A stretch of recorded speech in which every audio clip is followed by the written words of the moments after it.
The election is over, and President Donald Trump is set to return to the White House.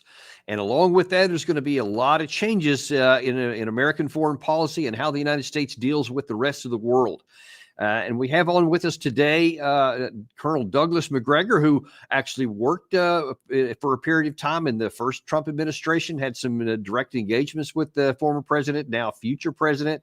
And we have him back on the show today. We have him back on phone today. He's not able to join us on video, but he is definitely with us here in spirit with a big smiling face and certainly his voice. Doug, welcome back to the show.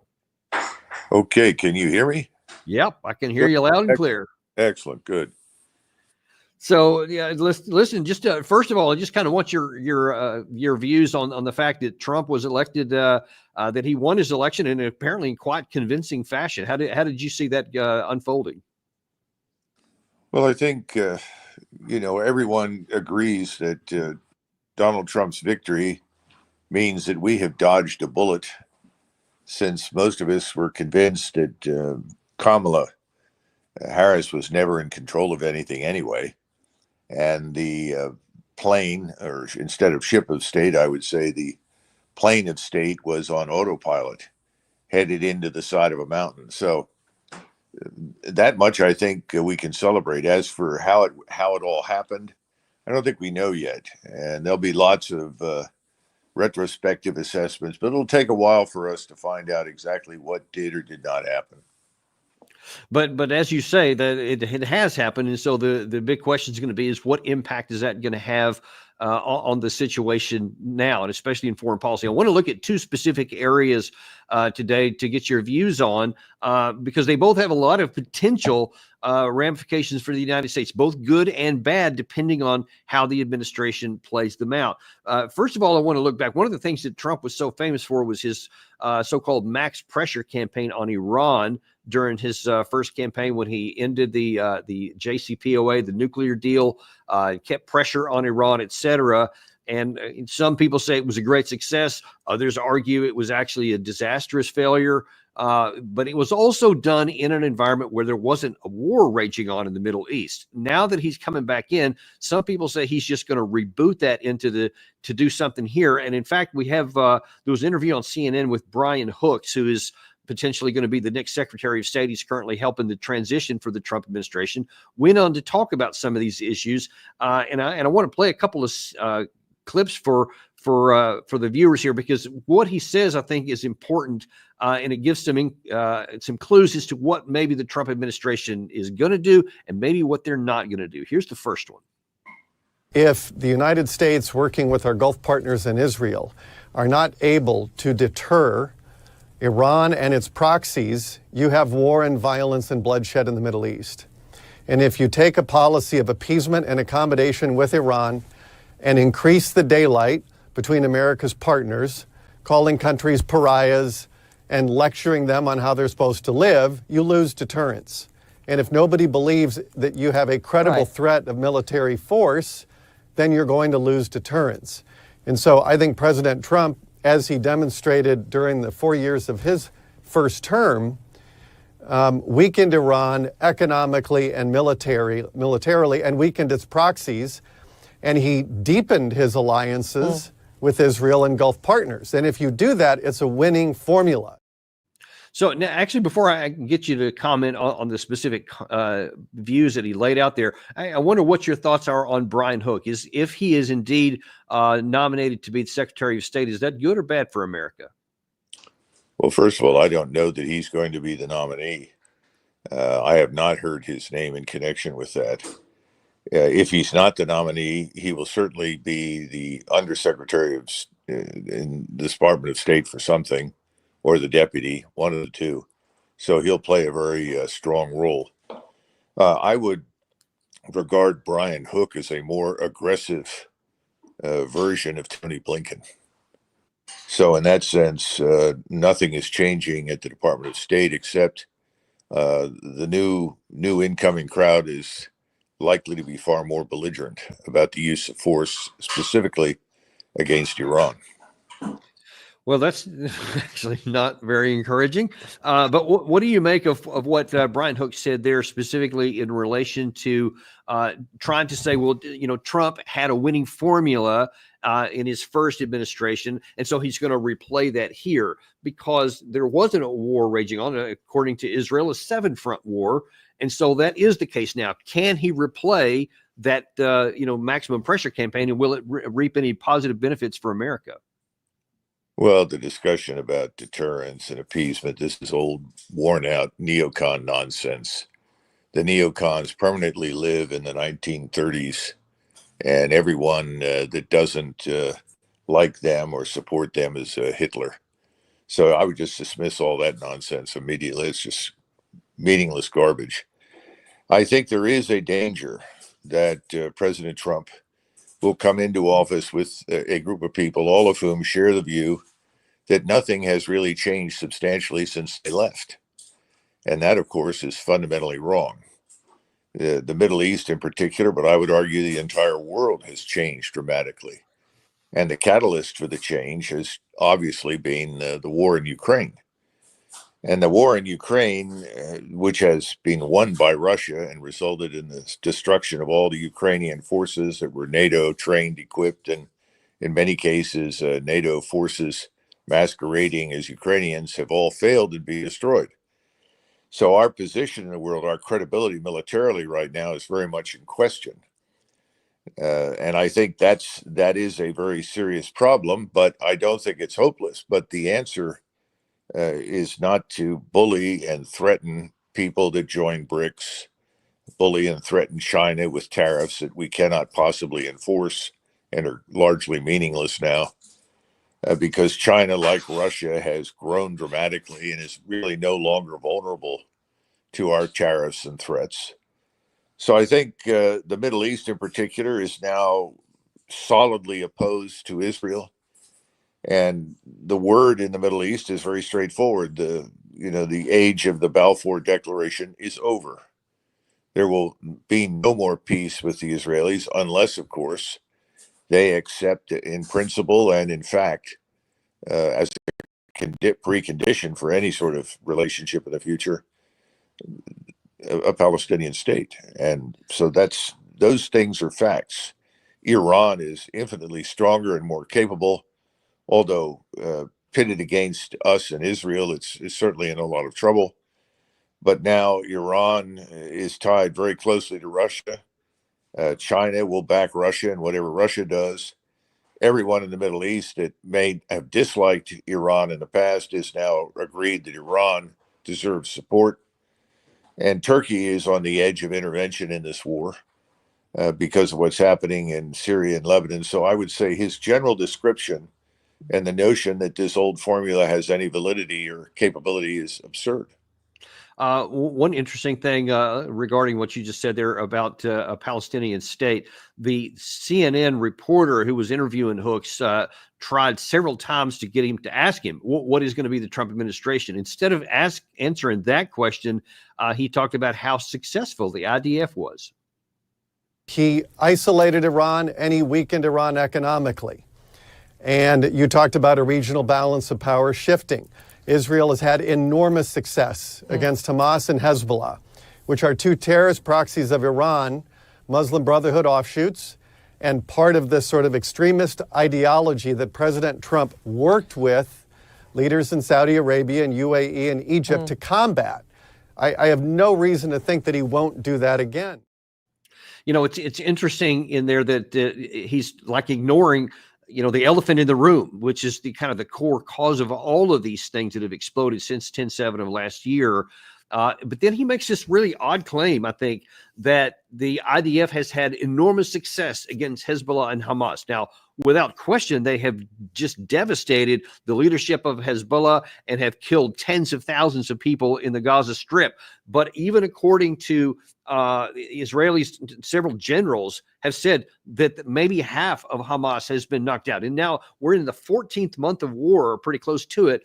And that's no closer to being over with before. And there is an enormous military challenge left before the IDF. IDF in Lebanon, then I don't see how they're going to accomplish both of those. So do you agree with his contention that the IDF has had enormous success, like that means anything operationally? Well, Brian Hooks is doing exactly what Tony Blinken did, which is repeat Netanyahu talking points. So the signals unambiguously to everyone in the Middle East.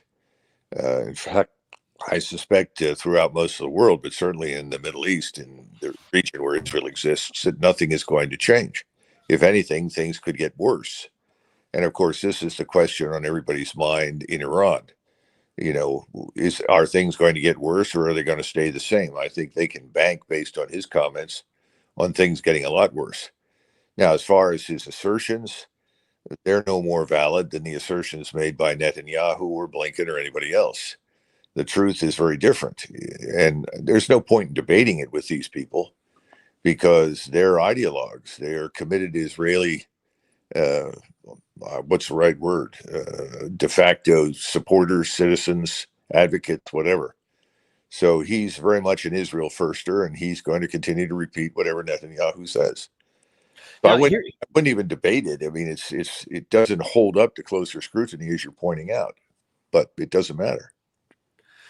Well, and that's one of the bizarre things to me, because it has to matter. I mean, it will matter whether anybody wants it to or not. It's going to, because you can't get your policies accomplished the way that you want them to if you're not playing with the full deck of cards and recognizing all the factors that are at play on the table. Otherwise, you're going to be, seeking the unattainable for the incoming administration. One of the key ones, and I'm going to play one more piece for Brian Hooks, because on the one hand, he's talking about we can't appease Iran and we have to go back to maximum pressure and all this other kind of stuff, which implies the threat of military action against Iran. But then at the same time, he says this. President Trump has no interest in regime change. The future of Iran will be decided by the Iranian people. And we've said that repeatedly over 4 years. But what President Trump did say in Riyadh was that he would isolate Iran diplomatically and weaken them economically so that they can't fund all of the violence that's going with the Houthis in Yemen, Hamas, Hezbollah, PIJ, and these proxies that run around Iraq and Syria today, all of whom destabilize Israel and our Gulf partners. So how can you even have a plausible path to say we're going to bring change to the Middle East, but we're not going to do regime change, but we might use military? I just don't see how those things are congruous. Keep in mind that the alleged Gulf.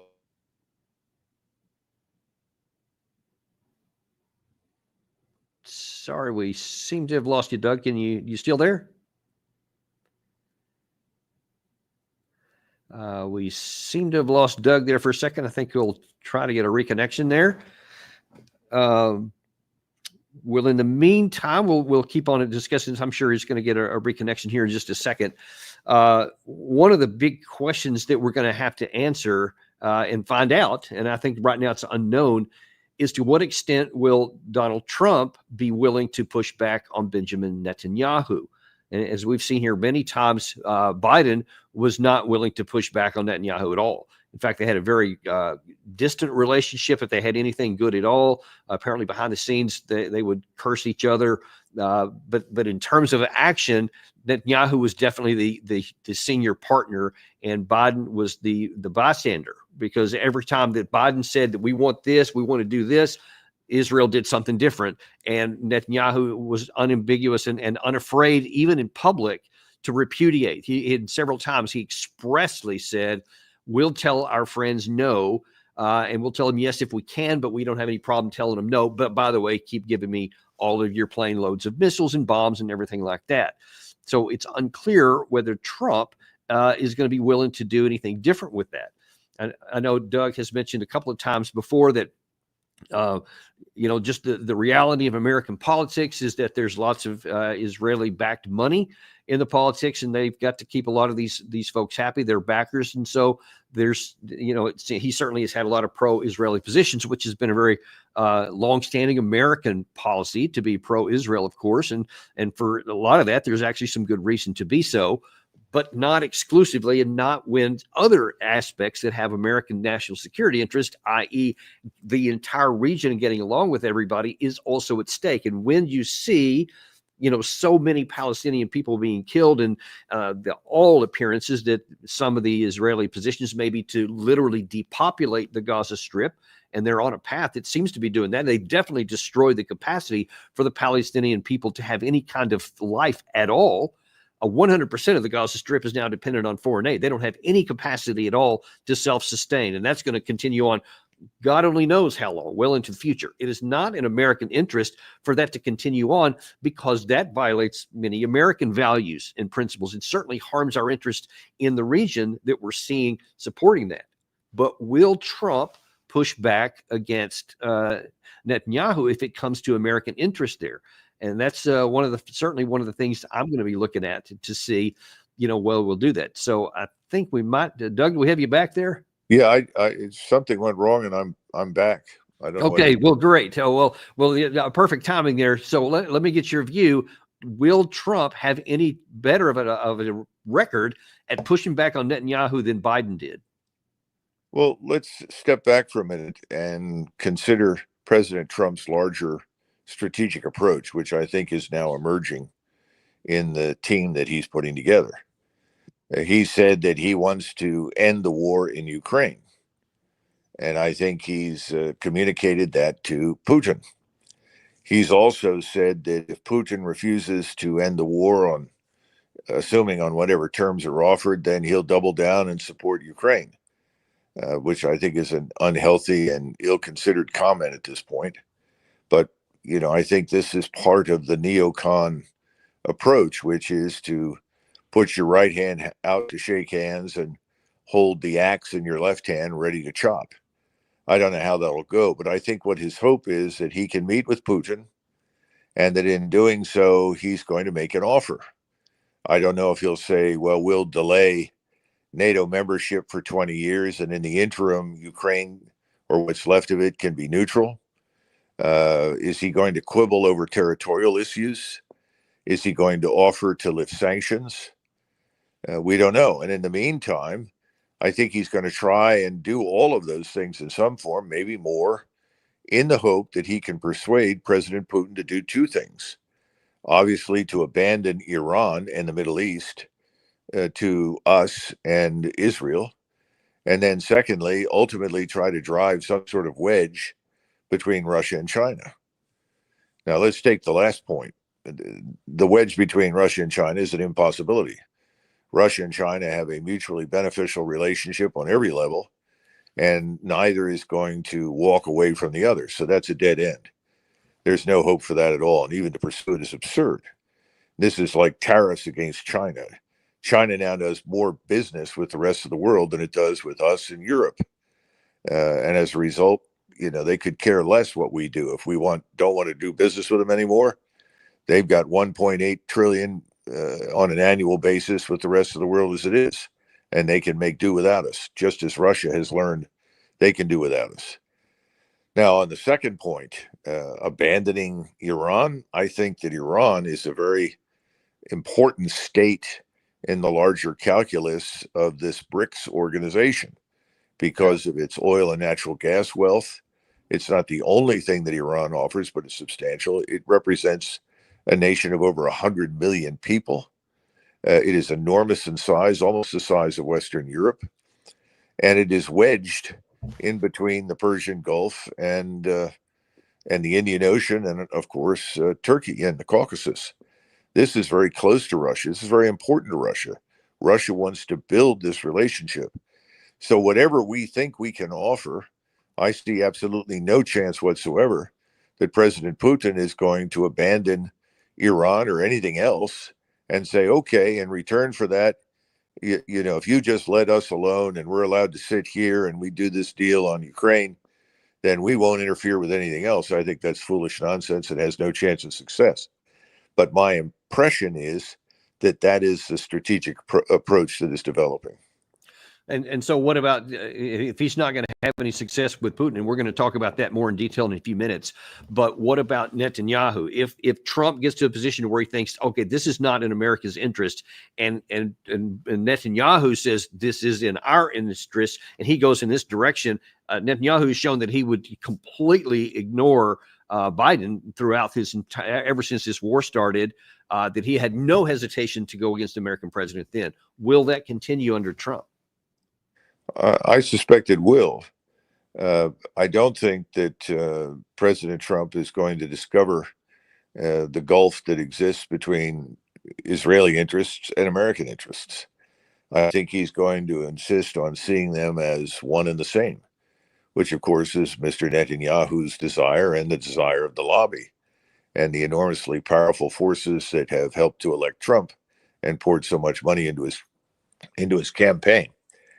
I think that the view will be that we must press ahead in order to secure Israel's position in the region permanently. That means more than defeat Hezbollah temporarily or Gaza temporarily, because those problems are not going to go away. They're permanent. I don't think the Israelis can kill their way out of that, contrary to what they may think. But I think it means helping to establish Jewish supremacy in the entire Middle East, which, with pieces of other people's countries and the expulsion or killing of Arabs inside Israel, and potentially pushing them into, like, probably Jordan, assuming that the Jordanian government survives, which seems unlikely. So the point is, I think all of this rests on wishful thinking, but I see no evidence that he's going to abandon it. Now, maybe once he's inaugurated and he realizes the costs to us, I think the costs to us are enormous. I think our position in the region, frankly, at this point in the Middle East is finished. You can certainly ask Ambassador Freeman about that, who's much more in touch with it than I am. But my perception is that we're finished in the region. We have not a leg to stand on anymore. So I don't see it working, but that's what I see happening. And I just don't see President Trump backing off of his current position, which is their interests and our interests are the same. Well, let's certainly hope that there's some daylight does appear in between now and January 20th of next year when he takes the reins, because I couldn't agree with you more that our situation is, there is a big gulf between Israeli interests and our actual interests, and I hope he discovers that. Well, Dan, before you leave that, let's just make sure the audience understands something, the people listening.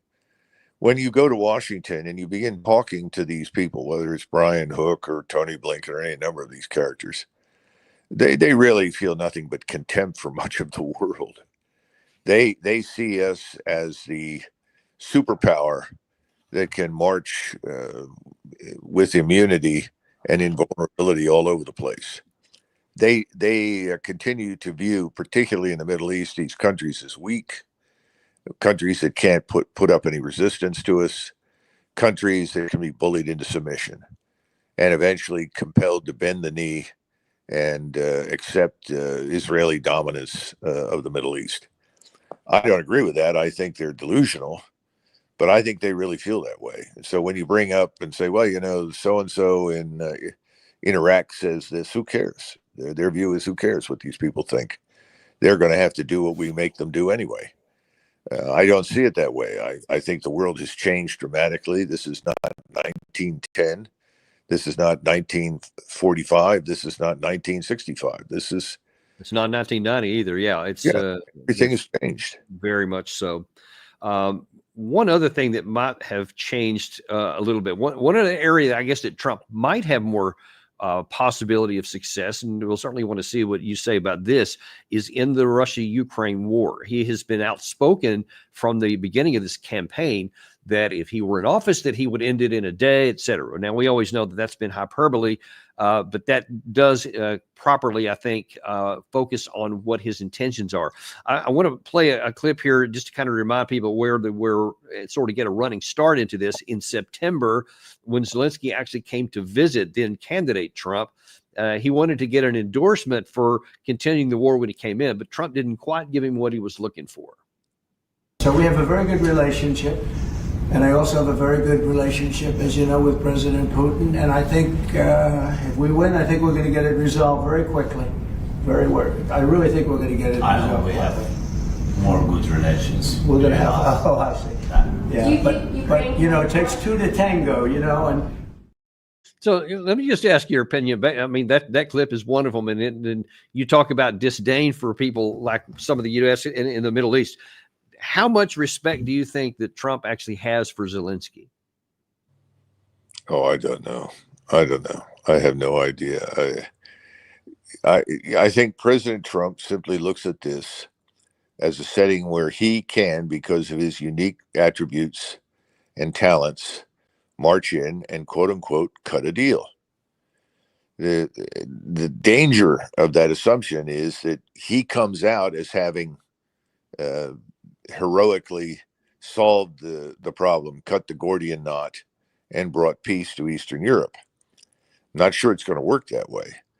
You've got to look at the battlefield right now, from the Baltic all the way down to the Persian Gulf. Russia has won. It's not in dispute, and President Trump knows that. He also knows that going to war with Russia is something to be avoided, and it's good. I'm glad he understands that. What he may not understand is that Russia is going to sit across from him and say, we've won the war. This is what we control.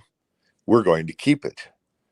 And if we don't get a settlement that makes Ukraine neutral, period, unconditionally, permanently, because that's the precondition for peace from the Russian standpoint, we will continue to move towards the Dnieper River and right up to Kiev. I mean, that's essentially where the Russians are right now. That's what they can do. They know that. So you want to come in here, you want peace. What are you asking us to sign up for? And that's what you and I don't know. But I think President Trump is going to go in there with some suggestions that I think are impossible. One is, we want a free hand in the Middle East to do whatever we and the Israelis want to do.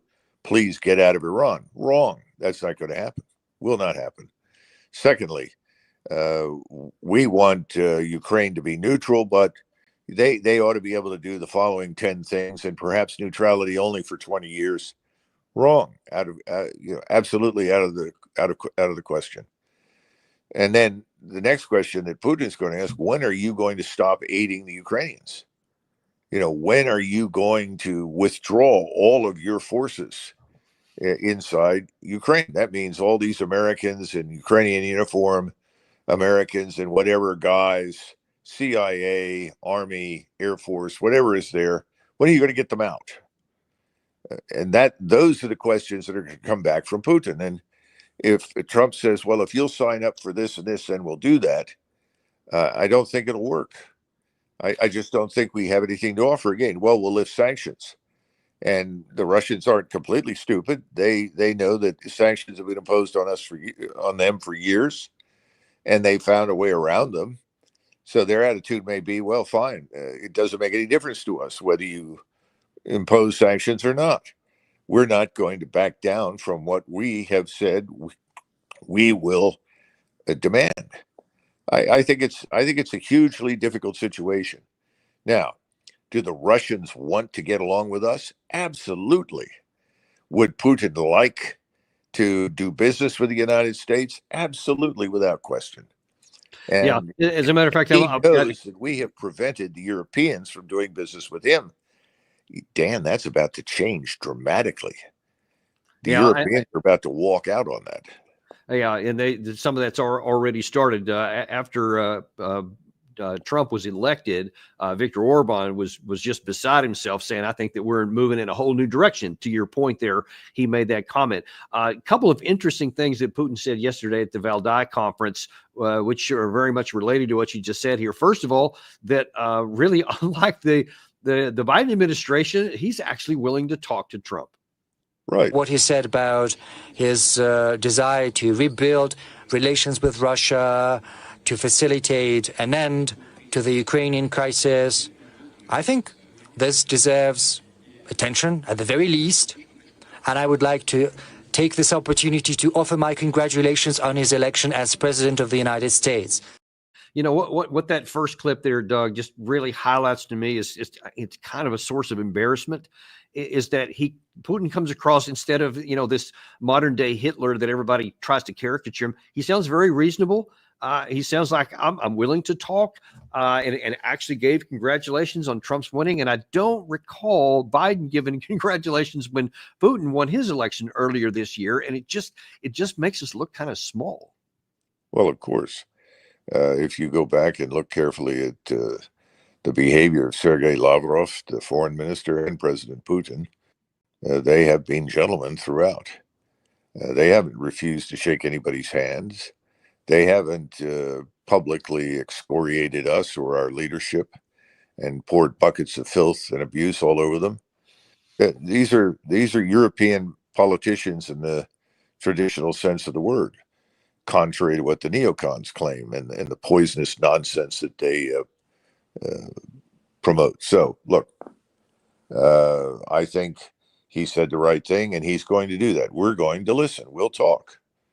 That doesn't mean we will accept. They would like to end all of these things. They would like, good relations. But how do you get there unless you, the United States, are first of all willing to treat Russia as a great power, treat it with respect, respect Russia's interests. We've never done that. And that has to happen. I think it's going to be difficult for this administration to do everything that it needs to do to get to that point because of all the other things I discussed, the hooks, the underlying purposes and strategic interests that we're trying to promote. Abandon the Middle East, let us run that, let us and the Israelis do whatever we want. No, it's not going to happen. We want you to back away from China. No, it's not going to happen. And Gary, by the way, we didn't talk about this earlier, but if you can pull that map up that we used recently, the one that had a bunch of red on it, that would be real helpful. And Doug, I think you can see on your screen there, we're going to throw up this map. This is what is floating around on a lot of Telegram channels on Russian side, saying that this is going to be their minimum requirement for a negotiated settlement. This is what many in Russia say. It's not just the 4 oblasts in the Far East, but it's quite a number of others. In fact, it not just goes to the Dnieper, but past the Dnieper in the south area there, completely cutting off both the Black Sea and the Azov Sea. And many of the Russian side are claiming that this is not Putin, so it's subject to interpretation. But they claim that Russia has said this is going to be our minimum here, that we're going to get this either through force or through negotiation. How do you see that? Well, first, I have not heard that, nor have I seen a map attached to the Russian position that reflects this. So I is that possible? Perhaps. Is it likely? I don't know. I mean, once you begin moving west of the Dnieper River, you're going to run into large pockets of true Ukrainians. They're not interested in being ruled by Russia. And again, this is something that Mr. Putin has addressed publicly and has always said. What he wants is security for Russia. Now, does that map reflect security for Russia? It may or may not. Does Russia really want to regain a border with Romania at this point? I don't know. These are important questions, and until President Trump meets with President Putin, we're not going to know with great specificity exactly what it is that the Russians want and exactly what we're prepared to give. Now, having said that, Odessa has historically always been a Russian city. There's no question about that. I've always said that Odessa and Kharkov were part of the ultimate deal that would be struck. Now, I could be wrong. It may be that Putin sees the utility of hanging on to what he's got, plus a little bit more up near Argarkov in the north. But it may be useful for him to go ahead and cede Odessa, simply because that gives Ukraine, or the rump Ukraine, some sort of outlet to the Black Sea. I don't know. I have no idea. But that map strikes me as being a little excessive in its expectations.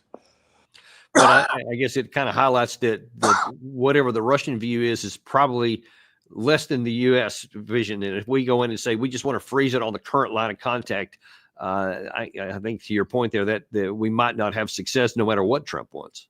Well, you know that's what Lenin and the Bolsheviks tried to do to the Germans in January 1918. And the Germans, of course, had an army of 400,000 troops standing on the border between Russia and Lithuania and Poland. And so the German representative simply got up, walked over to the phone, told Ludendorff, and Ludendorff said, fine, march to Moscow. And within a few hours, they came back and pleaded, please, please, please, don't do this. Trotsky flew in and signed the paper, and that was the end of it. The Russians know how to do that. The Russians understand how to use military power effectively. And if we're going to be foolish like that and insist, well, it's a ceasefire line, fine, keep marching west. Right, and they do have the capacity to do that. That's one of the problems here. Now, on the potentially positive side, Putin also said in that same interview that really something you mentioned a second ago, that he said if anybody thinks they're going to drive a wedge between Russia and China, they might want to think again.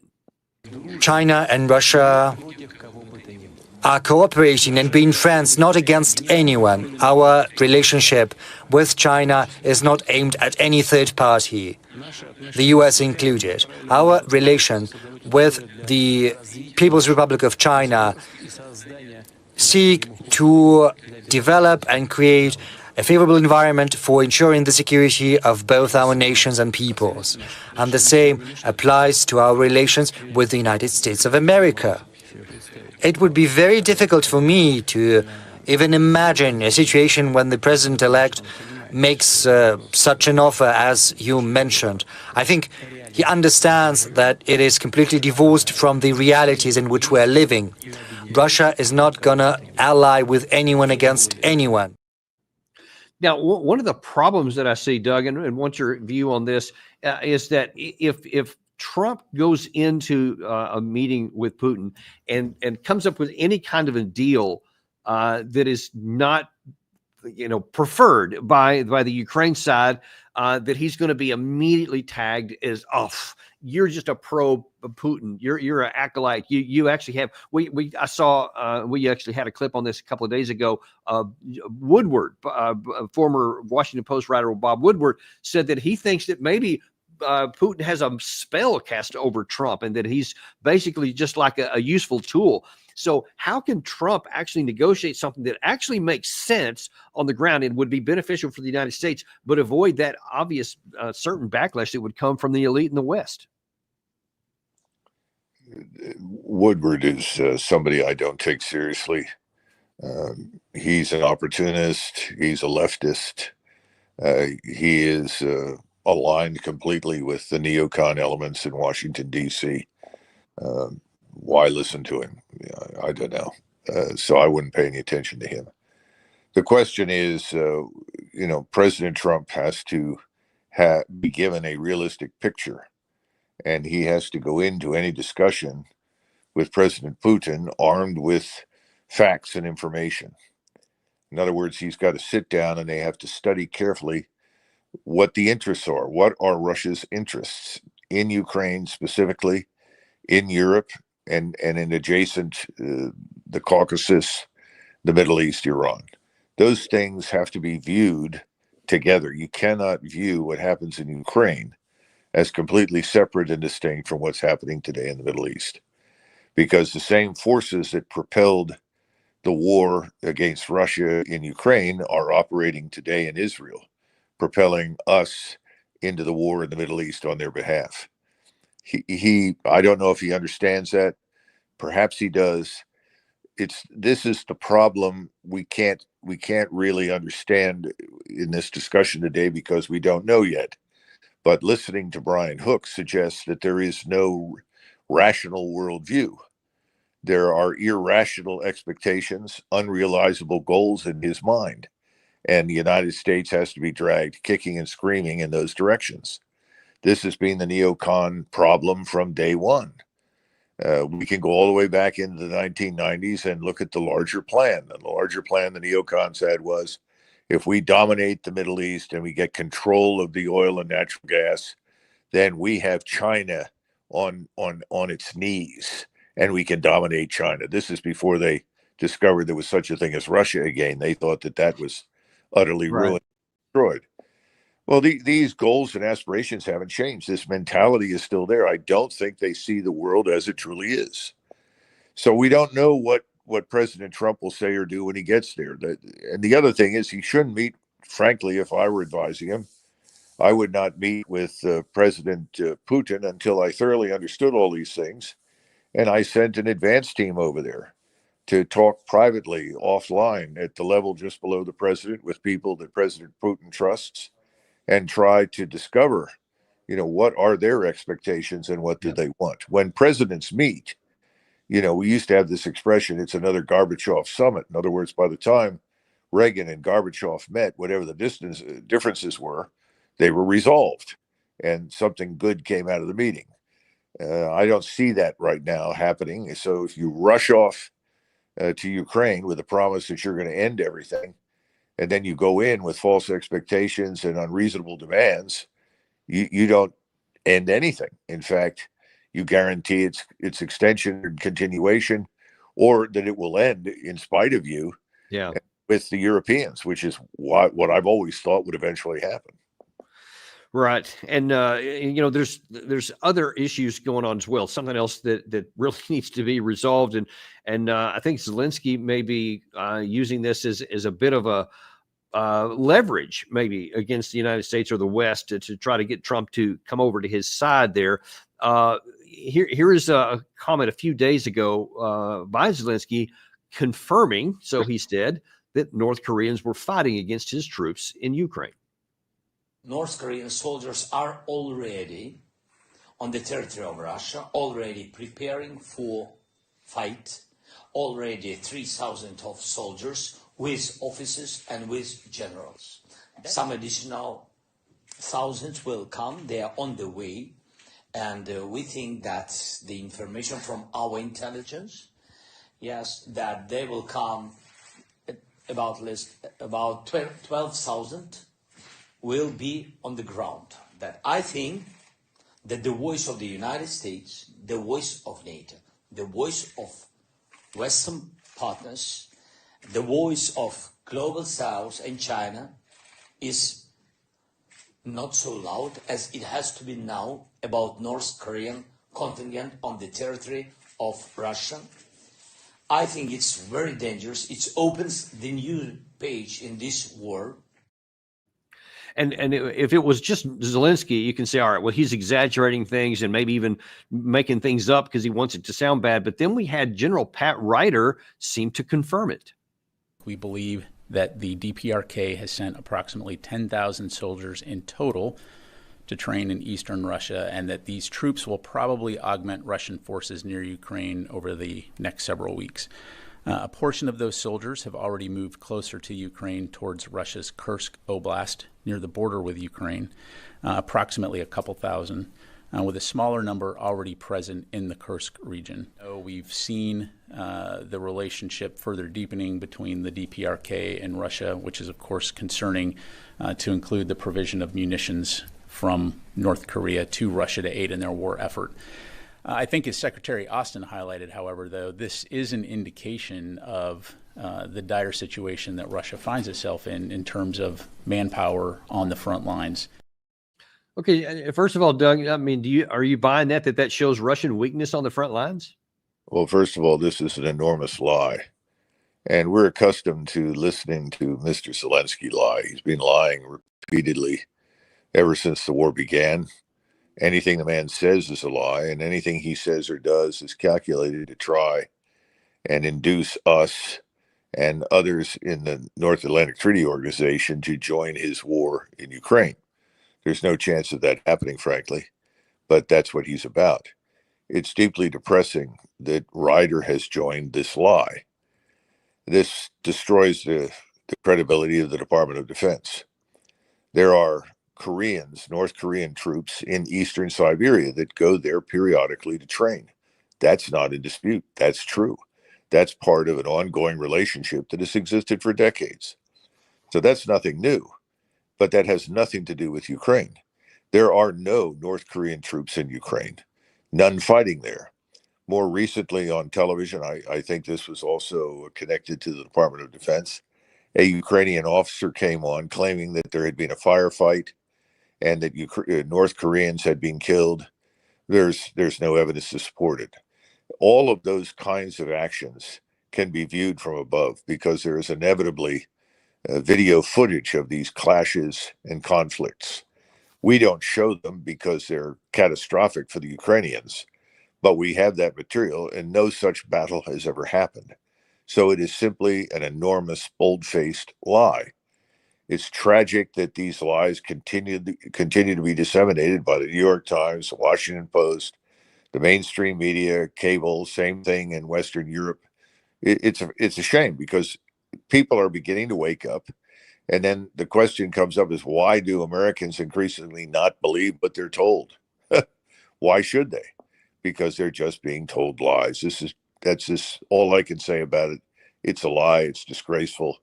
The people that are part of this should be dealt with very severely in the future, but I'm sure they won't be. No one will be held accountable for this. And you know, when in that comment that I had from Zelensky who was talking about, you can understand why he would be saying these things, and he was pretty transparent about his intent when he was saying, "I think that the whole world needs to take this more seriously and get in, you know, come on board our side." It's part of me just doesn't understand at all the rationale behind, other than outright desperation, at this late stage when you can see on the ground that. Other than the Western countries, and that means the United States coming in on their side and actually fighting a war for them, there is zero hope of even holding the line. None, even theoretically, even for a victory ever. But of course, as you mentioned a second ago, that is extremely unlikely because then that almost certainly would mean nuclear war. And why would any Western state, certainly the United States, take a risk like that for a country that has already been militarily defeated? Well, I think that's true, but we've already run those risks and we continue to do so in the Middle East. And I think it's a very misguided approach. It's back to wag the dog. You have two countries that are trying with puppet governments that sponsored by Washington, who are part of the same cabal that Brian Hook is, who are trying to drag us into wars that we do not want to fight, that we have no interest in fighting. But we haven't had anyone at the top with either the courage or the character or the brains to simply stand up and say, wait a minute, this is not in our interest. It's not in our interest to wage war on hundreds of millions of Muslim Arabs, Turks, and Iranians. It's not in our interest to wage war against the Russians, the Chinese, or anybody else. No one wants to stand up and say that. It's a fascinating phenomenon. Everyone has benefited so much from these conflicts over the years and from various lobbies, whether it's the pharmaceutical lobby or the Israel lobby, the alleged sort of military industrial complex lobby, all these things. Everyone has profited. They don't want the money to stop. They don't want to disrupt it. And at the same time, some of them must at least have an inkling of the danger they're courting. But I'm not sure they do. But the danger is real, and we're closer to it with each passing day. It's just mind-boggling. One just has to hope that if Trump can at least get one of these off the table, there's obviously some problems in the Middle East as we discussed at the first part of this episode, but at least we can hope that he can get this one off the table. Zelensky will not go down without a fight. And one last thing I want to talk about here before we run out is that Zelensky is, I think, and you tell me what you think about from watching this next clip here, that Zelensky apparently is trying to, I guess, appeal to Trump's knowledge of history and trying to resurrect the legacy of Reagan and wanting Trump to be Reagan too.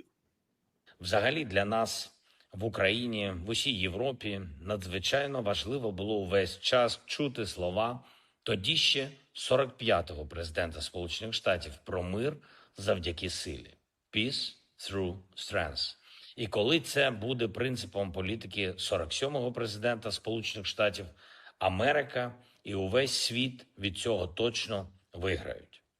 Недаремно так часто тепер згадують Рональда Рейгана. Люди хочуть впевненості, хочуть свободи, нормального життя. І для нас це життя без російської агресії. І з сильною Америкою, з сильною Україною, з сильними і щодо оборони, і щодо економіки, і щодо майбутнього після війни. Ми маємо потенціал для міцнішої співпраці. Це те, що зробить і Україну, і Америку, і увесь вільний світ більш успішним. And I mean, Doug, what else can he mean there when he says free from Russian aggression, other than he wants Reagan top strength, or at least he's alleged what he believes was Reagan's strength, for Trump to come in and do? I mean, if he's not talking about U.S. bringing in military force and joining the war on his side, what else does he mean? When the aid to Ukraine runs out, so will Zelensky. Zelensky's finished. He's trying to stroke President Trump's ego and hopes to persuade him to do something which is fundamentally stupid, dangerous, and self-defeating. It's not going to happen. So the bottom line is, at this stage, it's irrelevant what he's had to say. And I want to make something very clear, and I've said this on a couple of occasions. If President Trump views the world through a realistic lens, and he's given facts, and he understands the true situation. I know President Trump's someone who understands that it is peace, not war, that the United States and the West needs. And that's where he's going to go if he can, if he's not constrained to go in other directions.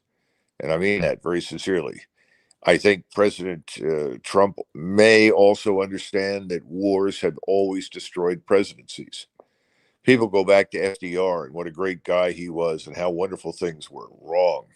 If he had lived and not died, all hell would have broken loose, because by the time we got to the end of the war and into the summer of 1945, it became apparent that communism had won the war, not the United States, and that whatever we'd fought for had been largely lost, and the West was in ruins. And there was lots of backlash, which led to the subsequent crusades to rid the State Department and the United States government of the multitude of communists that had infiltrated under FDR. Well, he died. He escaped accountability and justice. Truman went in, was much more sober-minded, and tried to put things right. Ultimately, it was Eisenhower who came in and gave us 8 years of intelligent leadership and prosperity. Yeah. Now, what is expected of President Trump? President Trump knows that he has a population that doesn't want war. And I think he does. And so I don't see him signing on for these open-ended commitments, which is essentially what this man Zelensky is asking for. And he's being prompted by all the same people. You know, Victoria Nuland, Bob Kagan, Brian Hook, Elliot Abrams. I mean, you just go down the list. They're all in this together. They're all committed to the same things. I don't think Donald Trump is, but let's be frank. He was elected, at least in part, some people would say in large part, but at least in part, to the enormous donations that he received, billions of dollars, or not billions, but hundreds of millions of dollars from people that back the individuals I just cited. They want him to go in the direction that Zelensky is suggesting. Yeah, and Doug, in the amount of time we have left, I wonder if you can talk a little bit about something that doesn't get, I will say enough, it doesn't get any discussion at all, certainly knowing any of the characters you just mentioned by name, in that if they are successful and they get Trump to a position where he does get dragged in, even if unwittingly, into a war, can America actually fight and sustain any major wars right now? No, and that's not because of a lack of will on the part of her soldiers, sailors, airmen, or Marines. I mean, we've got serious morale problems in the armed forces that are being discussed routinely in Stars and Stripes and other outlets. People are sick of this diversity, inclusion, equity nonsense. They're disgusted with the focus on everything but what really counts, which is performance under fire. Soldiers, sailors, airmen, and Marines want to do their jobs. That's why most of them joined. They're not the problem. But you've got a leadership that is horribly politicized. They've always got their fingers in the wind. They tend to blow with the wind. That's how they got to be 4-stars. And unfortunately, it's no longer just 4-stars. It's the flag ranks throughout most of the armed forces are desperately infected with the political sort of maladies that make them unreliable as custodians of American military power. So I hope that will eventually dawn on President Trump and he'll do something about it. But I'm not hopeful. But And then even in terms of the military capacity, I mean, outside the personnel issue, which you just described, we've had Jake Sullivan admit that we don't have enough interceptor missiles. Secretary Austin has said we don't have enough long range missiles. There's other categories too that if we got into a war with Russia, China, North Korea, anybody, I don't know that we could sustain the capacity. Well, here's the ultimate bottom line, Dan, and you know this. You're a soldier, just as I was. We are not a continental power. We are primarily a maritime and aerospace power. You're talking about continental powers, whether you're discussing China, Iran, Turkey, Russia, any of these countries, India, Pakistan. These are continental powers. They have the size, the population, and the capability to fight major wars on their turf. We don't. We just can't fight that way. And so we turn instead to what I would call the hope that naval and air power, by lobbing bombs and missiles, can beat people into submission. Well, I would argue that really hasn't worked very well for us, and it's created more trouble and more problems for us than anything else. And there's certainly no appetite in the United States to suddenly draft millions of men and then to try to push them onto the Eurasian landmass. We're back to MacArthur warning JFK, who already had the 173rd Airborne Brigade and other units ready to go to Vietnam, not to go. And he made the same argument. We're not capable of waging war on the Eurasian landmass. And if you look at what we did on the ground during World War II or World War I, those were really modest compared with what you saw the continental powers commit. Germany, Russia, China, Japan. Japan obviously ran into the same problem because they too are a maritime power. And once it became clear they couldn't sustain themselves in their island, it was over. We got to get out of this business. This is just silly nonsense. We can't fight on terms that are favorable to us. And if the terms of battle are not favorable to us, we shouldn't fight. Well, certainly you don't disagree with any of that. And I hope that President Trump comes to that same conclusion. I think that, I mean, his intent has always been to avoid wars. He's talked about that forever. He did it for the most part during his first term, and we have to hope that he does that this time. And we certainly agree with one of our viewers here who says that they would love to see you as Secretary of Defense. I know you're not exactly holding your breath for that call, but we sure would like to see that. But in any case, it is going to be personnel and it is going to be policy, as they say, because there's truth to that. And we just have to hope that Trump surrounds himself with people who see the things that you're talking about.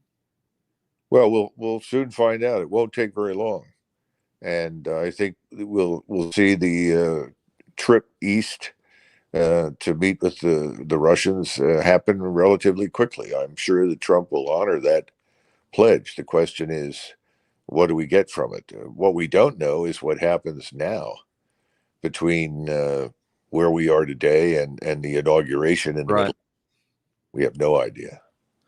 Right, and that's man. This is a very, very dynamic, chaotic. I mean, world that's going on right now, where of course Iran has claimed that they're going to respond and retaliate in the Middle East for Israel's last attack, and that could just completely gum things up. But we're going to continue to monitor all this, and as always, we're very grateful for you coming on and share your expertise today. Thanks, Doug. Okay, thanks, Dan. And we appreciate you guys too. Be sure and like and subscribe if you haven't, and you can count on us. We're going to continue to be on top of this for you. And anything that breaks, whether it's in the Middle East or in the Russia-Ukraine war, we'll be on top of it for you. We'll bring you that news as it breaks. Thank you very much, and we'll see you on the next episode of Daniel Davis Deep Dive.